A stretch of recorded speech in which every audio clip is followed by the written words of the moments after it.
Saludos, alumnos de farmacología. Es una oportunidad de poder ingresar a su casa o al lugar donde se encuentren para poder compartir la parte de farmacología, continuando con las clases en la universidad. Vamos a hablar en estos tiempos sobre lo que es farmacodinamia. En el libro de farmacología de Velázquez hay dos definiciones muy cortas pero importantes. Farmacocinética, lo que el cuerpo le hace al fármaco.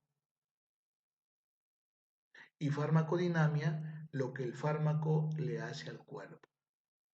Acá quiero hacer hincapié cuando usamos, por ejemplo, un alprazolam, ¿qué le ocasiona a la persona? Le da sueño, lo relaja. A eso se refiere la farmacodinamia. Como definición de farmacodinamia podemos decir que es el estudio de los efectos bioquímicos, celulares, fisiológicos de los fármacos y sus mecanismos de acción. Para ello saber los lugares de acción de los fármacos y las estructuras que actúan como dianas de la acción de los fármacos pueden ser canales iónicos asociados a voltaje. Puede ser de sodio, de cloro, de calcio, de potasio. Receptores, enzimas o transportadores como la bomba de sodio y potasio. Cuando hablo de canales iónicos como lugar donde actúan los fármacos, es bueno clasificarlos. Activados por voltaje,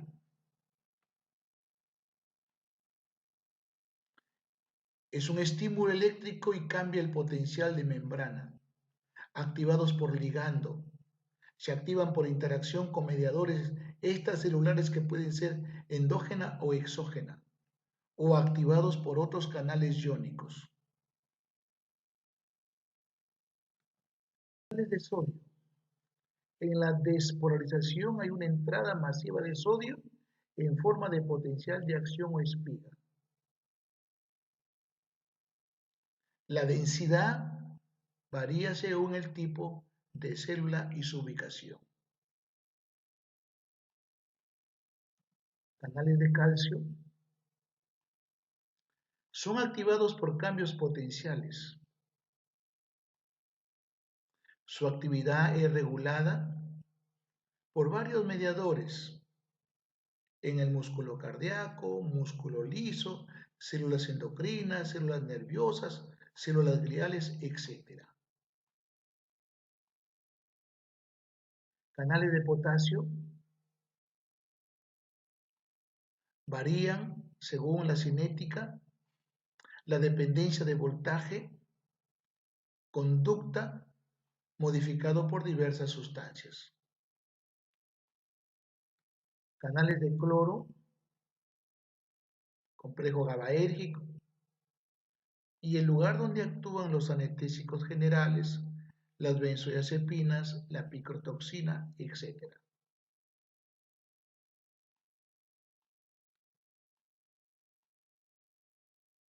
Fármacos que actúan sobre canales iónicos, tipo de canal y fármaco. Por ejemplo, en los canales de sodio, los anestésicos locales bloquean el canal y de esa manera bloquean la génesis del dolor. Potasio, los hipoglicemiantes, tipo sulfoniluria, al actuar a este nivel, aumenta la producción de insulina. Calcio, los productos como la nifedipina, el verapamilo, Entonces bloquean los canales de calcio, te pueden producir vasodilatación o reducción de la frecuencia cardíaca. Receptor farmacológico. Son macromoléculas presentes en la célula funcionalmente importantes. Hay variedad de receptores. Y los fármacos van a interactuar químicamente con este Adán, con esta diana, o sea, con estos elementos, de acuerdo al órgano. Localización puede estar en la membrana externa, puede estar en el citoplasma o puede estar en el núcleo. De receptor. Receptores ionotrópicos acoplados a canales iónicos. Son estructuras proteicas de la membrana plasmática neuronal que funciona como canales iónicos específicos para determinados iones. Al ser canales iónicos de este tipo de receptor, participan en las respuestas rápidas, excitadoras o inhibidoras que dan las neuronas.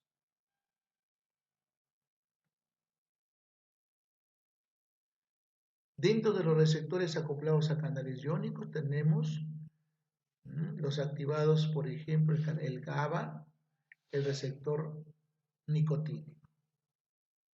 El GABA regula el sistema nervioso central. La acción depende de qué tipo de receptor GABAérgico se activa. Puede ser el GABA, puede ser las benzodiazepinas, barbitúricos, etc. Apertura del canal de cloro, ingresa el cloro e hiperpolariza la neurona y produce ansiolisis, sedación, hipnosis, anestesia, etc.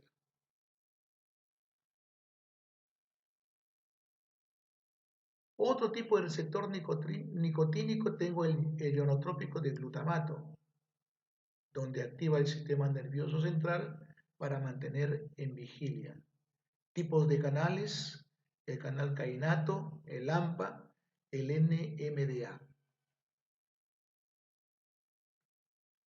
También tenemos receptores nicotínicos de la acetilcolina. La acetilcolina se pega al receptor nicotínico y permite el paso de sodio o calcio. Estos receptores los encontramos en los ganglios simpático, parasimpático y en la placa mioneural y también en la médula adrenal. Luego receptores acoplados a proteína G que se llaman metabotrópicos. Y acá tenemos la acetilcolina acoplado a la proteína G en el receptor muscarínico.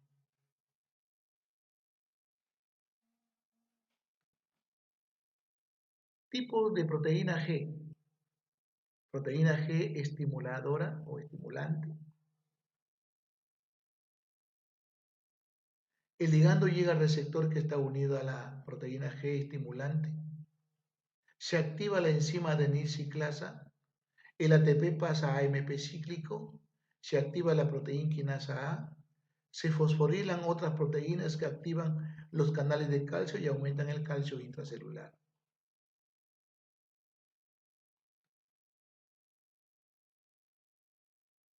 También hay receptores acoplados a proteína G a través de síntesis del segundo mensajero químico. Puede ser calcio, AMP, GMP. Y tenemos más o menos el panorama de este tipo de gráfico. Aquí en esta diapositiva observamos el receptor beta acoplado a proteína G. Acá tenemos el receptor, la proteína G, las subunidades y la enzima adenilciclasa. Cuando la epinefrina se une al receptor, esta proteína G va a encargarse de activar a la adenilciclasa, va a transformar el ATP en AMP y este AMP va a activar a la proteína quinasa, quien va a tener múltiples funciones.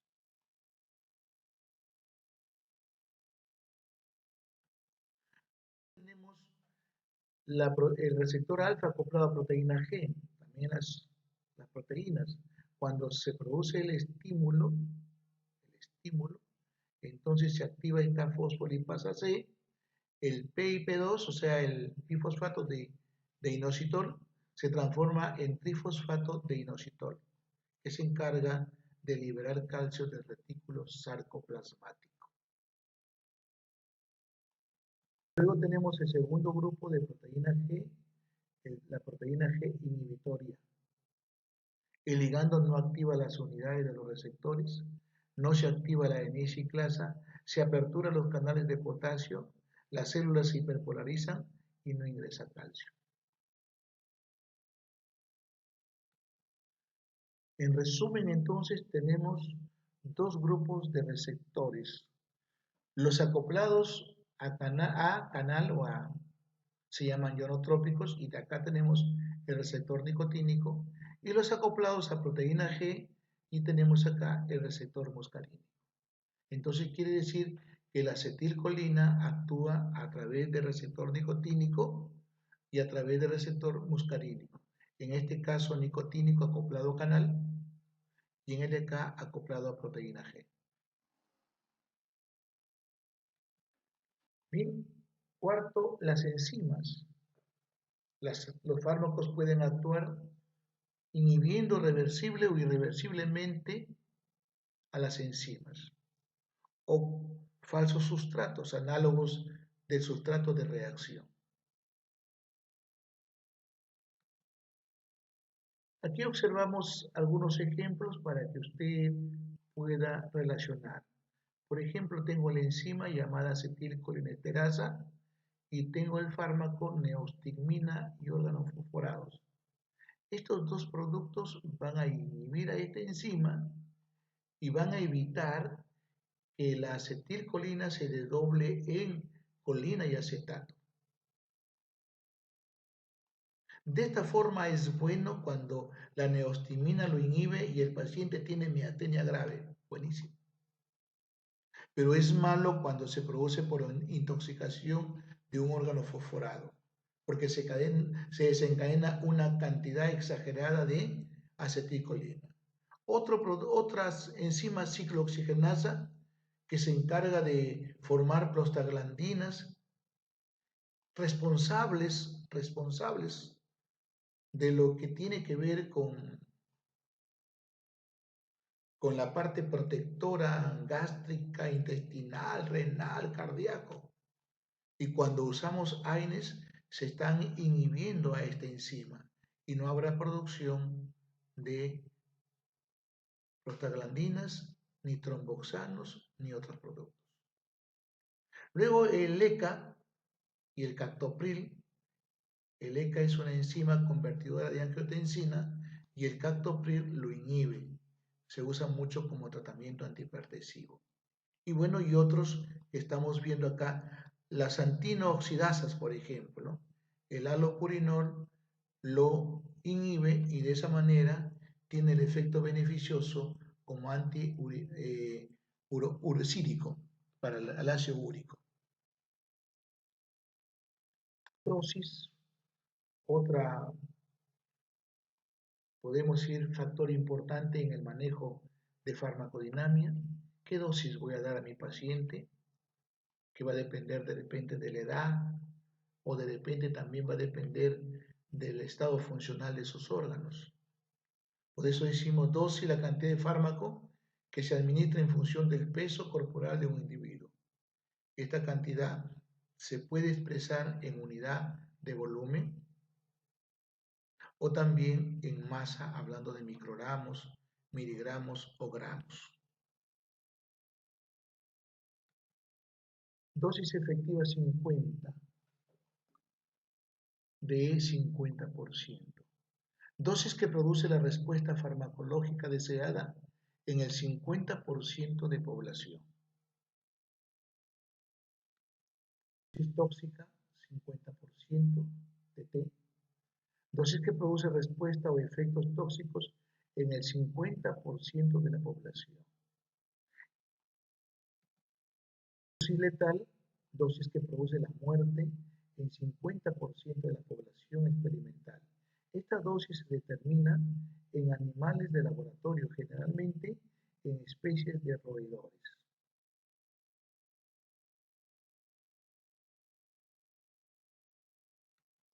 Luego tenemos otros términos como son el índice terapéutico o IT, constituye una medida de margen de seguridad de un medicamento. Se expresa numéricamente como una relación de dosis letal 50 sobre dosis efectiva 50.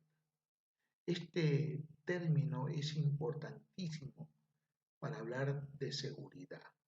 Vamos a ver en la siguiente diapositiva dos tipos de fármacos con diferencia en el índice terapéutico.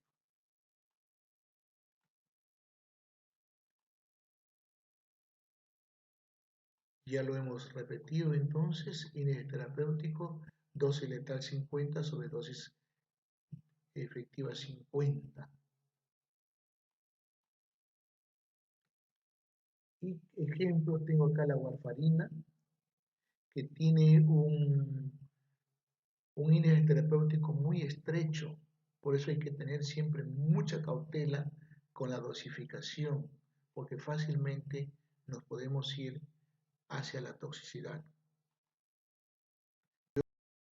La penicilina, que tiene un índice terapéutico más amplio, entonces nos da más versátil para poder manejar a nuestros pacientes. Ventana terapéutica consciente entre la concentración máxima efectiva no tóxica y la concentración mínima efectiva. Se estima que debe realizarse el seguimiento de dosificación de los pacientes que reciben principios activos con una ventana terapéutica igual o menor de 2. Ojo, dice hay que hacer un seguimiento cuando esta ventana es igual o menor de 2. El margen terapéutico es la relación entre la máxima dosis tolerada o también tóxica y la dosis terapéutica. En farmacología clínica se emplea como equivalente a índice terapéutico. Potencia, también es importante que podamos nosotros definirlo, es la concentración de un fármaco necesaria para obtener un efecto máximo. Y esto tiene que ver con la afinidad. Acá, por ejemplo, estoy hablando de una droga A, de una droga B y de una droga C. Cada vez que necesita más dosis para alcanzar el efecto máximo es menos potente.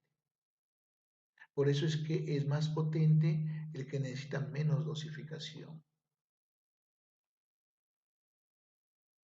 Eficacia, que tiene que ver con la magnitud o intensidad de la respuesta causada por un fármaco. Cuando nosotros manejamos un paciente, siempre pensamos en el fármaco como eficacia y no como potente. Aquí siempre para hacer la comparación, entonces una curva dosis-respuesta, acá sería el efecto máximo potencia, como decimos, y es eficacia. La potencia de un fármaco se mide por la concentración efectiva 50. ¿Y qué significa concentración efectiva 50? La dosis necesarias para alcanzar el efecto en el 50% nada más. A mayor afinidad de la droga, mayor potencia.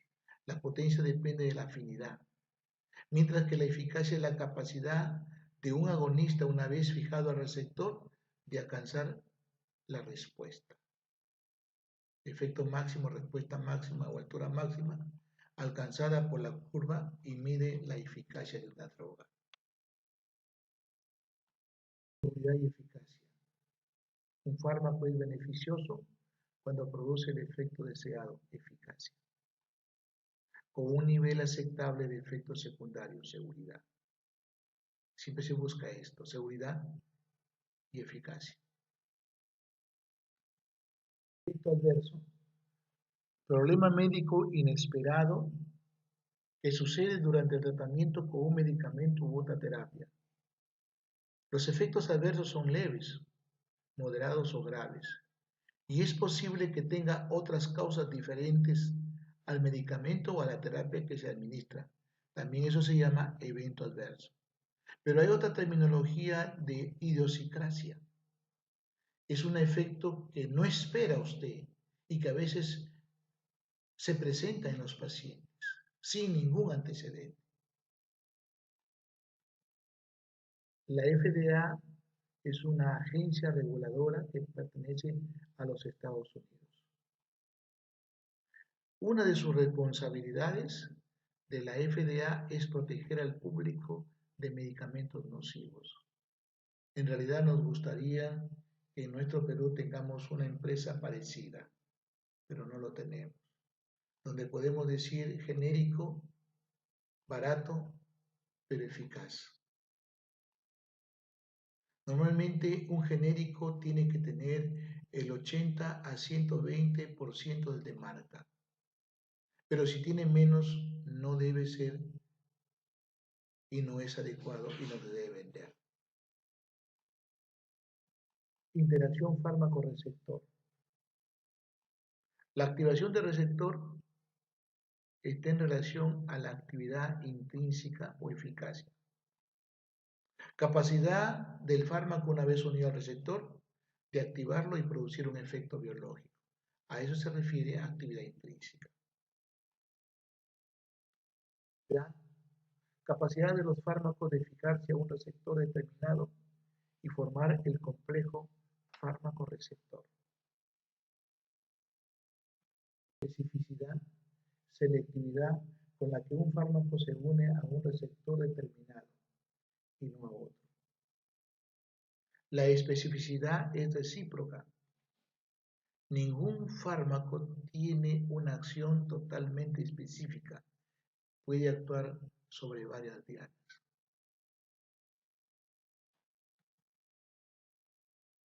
Cuando hablo de interacción fármaco-receptor, tengo que saber si esta unión es mediante un enlace reversible o irreversible. Tolerancia es la disminución del efecto de un fármaco luego de la administración crónica. Se refiere en el lapso de días a semanas, teniendo que aumentarse la dosis para obtener el efecto inicial. Esta tolerancia puede ser por mecanismos farmacocinéticos, inducción enzimática, ejemplo warfarina o fenobarbital. La warfarina se usa como anticoagulante para evitar las trombosis periféricas y pulmonares. Pero ¿qué ocurre si el paciente recibe fenobarbital? Entonces no va a tener una seguridad de decir que está protegiéndolo. Mucho cuidado. Farmacodinamia es la modificación del nivel de receptor o alteraciones de la membrana. Ejemplos, morfina o derivados opioides. Tengo taquifilaxia, otro término muy importante. Disminuye la respuesta de un fármaco luego de la administración repetida en periodos cortos de tiempo. Se refiere en minutos a horas. Ejemplo, algunas aminas administradas en cortos intervalos desarrollan tolerancia aguda o taquifilaxia, dobutamina, noradrenalina, habiendo que aumentar la dosis. Desensibilización y taquifilaxia. Describe la pérdida de eficacia de un fármaco cuando se administra en forma continua. Por ejemplo, alteraciones de los receptores. Cuando las personas inhalan el salbutamol en forma permanente, los receptores beta 2 comienzan a desaparecer.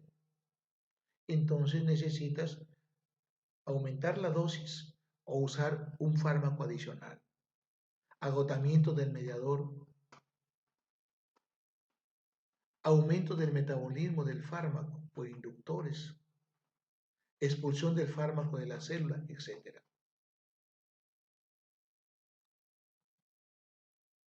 Luego vamos a hablar de las curvas dosis-respuesta. Ahí estoy mostrando dos curvas.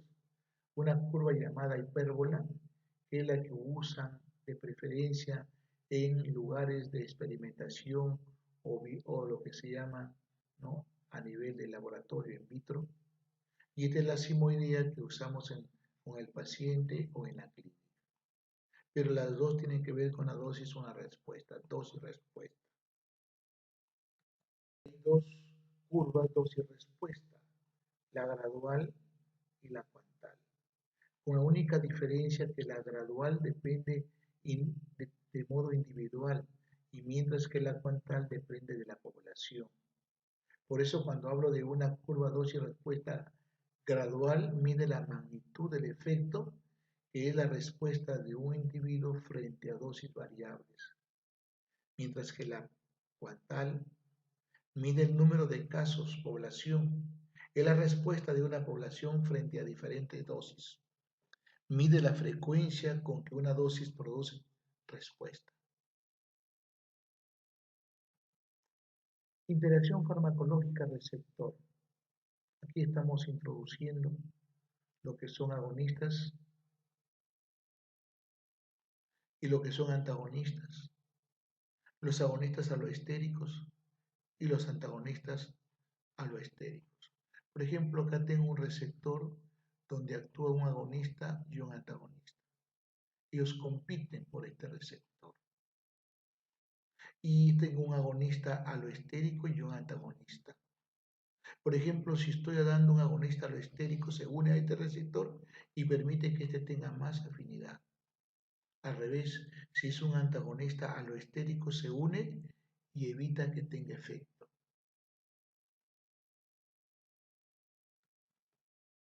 Clasificación entonces de agonistas y antagonistas. Agonistas se unen al receptor por afinidad y tienen actividad intrínseca. Se unen al receptor por afinidad y no tienen y se llaman antagonistas.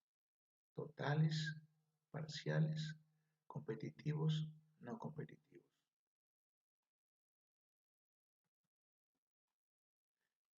Si el fármaco se une al receptor y genera una respuesta, se llama agonista. Si el fármaco se une al receptor y no hay respuesta, se llama antagonista.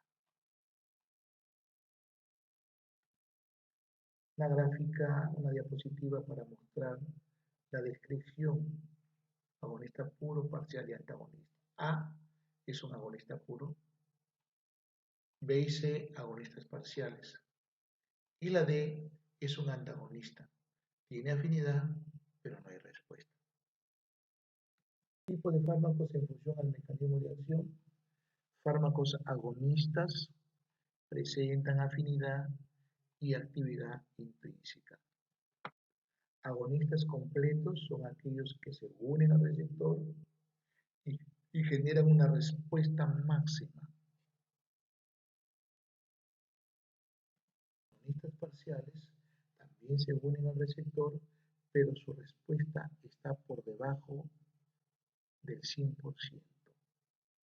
Asimismo, estos agonistas parciales, en presencia de un agonista, se pueden transformar en antagonistas.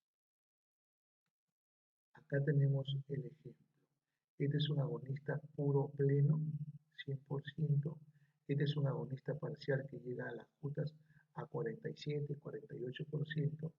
Pero cuando estos dos están administrándose en forma simultánea, este agonista parcial se transforma en antagonista y esta curva se tiene que desviar a la derecha. Inverso es aquel que tiene eficacia, pero no genera una respuesta igual que el agonista normal, sino una respuesta inversa. Por ejemplo, si las benzodiazepinas producían sedación, este agonista inverso produce excitación y convulsión. A eso se refiere esta definición. Y ejemplo, las beta-carbolinas y las benzodiazepinas. Las benzodiazepinas producen ansiolisis, sedación, hipnosis, y este agonista inverso produce excitación, produce ansiogénesis, produce convulsión. Este es otro ejemplo que tiene que ver con un agonista inverso. Normalmente los opioides producen analgesia, pero llega el momento en que por un mecanismo de sensibilización sistémica produce hiperalgesia. Estamos hablando de un efecto contrario, agonista inverso. ¿Qué tipo de fármacos antagonistas? Antagonistas entonces son fármacos que disminuyen las acciones de otro fármaco o de un ligando endógeno. Carecen de actividad intrínseca y por lo tanto no producen efectos por sí mismos, pero tienen fuerte afinidad. Importante. Antagonismo químico y fisiológico.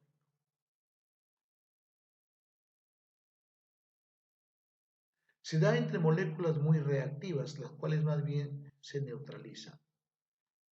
Aquí estoy hablando específicamente, por ejemplo, de la heparina con la protamina. Y fisiológicos o funcionales se da una sustancia que tiene acciones opuestas, pero por mecanismos diferentes, se unen a diferentes receptores. Puede ser acetilcolina, adrenalina. ¿Eres un antagonismo químico? Aquí tengo, por ejemplo, lo que reduce la absorción, el carbón animal o vegetal, la, la precipitación, etc. Lo mismo acá, es el mismo, pero en cuadrito. Luego, antagonismo fisiológico. Un antagonista puede actuar entre un receptor completamente independiente, iniciando efectos que son funcionalmente opuestos al del agonista. Un ejemplo clásico es el antagonismo por epinefrina y histamina. La histamina produce broncoconstricción y la epinefrina produce broncodilatación. Luego tenemos antagonismo farmacológico, puede ser farmacocinético o puede ser farmacodinámico. Entonces, es importante analizar si es en la absorción, en la distribución, metabolismo, excreción, o si es en el sitio de acción, eficacia o actividad, etc. Un fármaco reduce la presencia del otro en su lugar de acción, por lo tanto reduce la capacidad para actuar. Puede ser consecuencia de una reducción en la absorción y distribución o de un aumento del metabolismo o de la eliminación. Por ejemplo, para absorber el carbón, según el fármaco, evita la absorción, carbón vegetal, en caso de intoxicación por morfina y digitalicos. Tipo de antagonistas: competitivo, no competitivo y alostérico.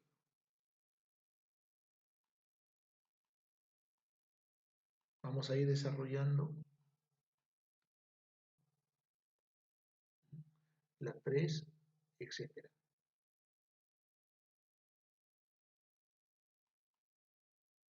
Entonces lo que observo es que la curva se va hacia la derecha.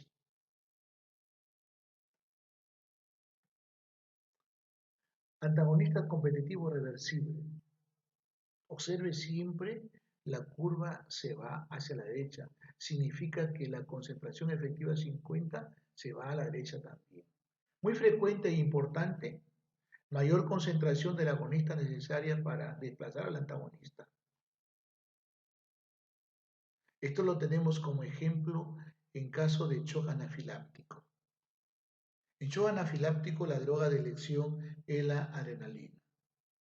Pero si el paciente está tomando propranolol, sigue siendo la adrenalina.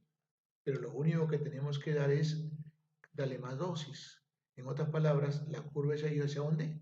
Hacia la derecha. La curva de la concentración se desplaza a la derecha en presencia del antagonista. Los antagonistas no competitivos disminuyen la respuesta máxima. Observe, no tienen la respuesta máxima, están más pequeños. No altera mayormente la concentración efectiva 50. Esta concentración efectiva 50 no cambia. El antagonista se une al receptor de manera irreversible, enlace covalente, o bien lo destruye. No es reversible cuando yo aumento el agonista. En otras palabras, en este tipo no competitivo, lo que se modifica es la eficacia.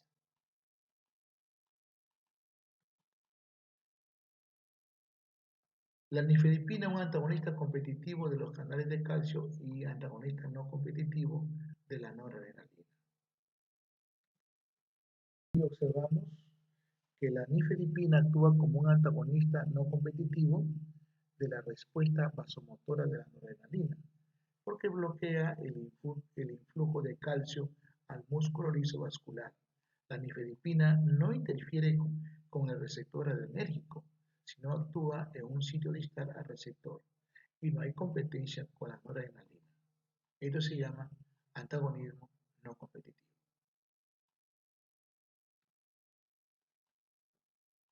Irreversible,